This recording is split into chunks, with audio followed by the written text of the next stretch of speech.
Nachádzate sa v kategórii bielých vín, ktorá taktiež patrí medzi jedny z najpopulárnejších kategórií vín.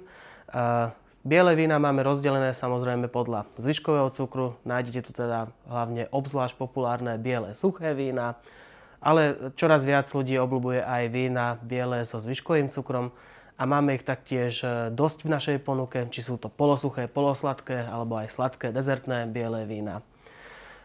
Pre tých z vás, ktorí obľúbujete určitú odrodu, tak samozrejme máme tie vína rozdelené podľa jednotlivých odrôd, či je to Riesling rínsky, alebo Riesling, rulandské šedé, alebo Pinot Gris, Sauvignon. Prípadne pre tých z vás, ktorí viete, akú konkrétnu krajinu chcete, tak okrem toho, že máme vína rozdelené podľa krajín, tak ich máme rozdelených aj podľa jednotlivých oblastí, ako napríklad francúzske šably, tak nájdete všetky šably, ktoré máme v ponuke.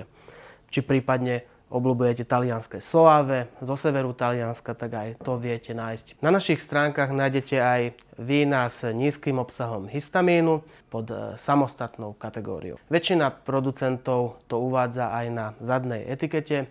Histamín sa nachádza vo všetkých vínach, ale v určitých vínach je ich obsah znížený.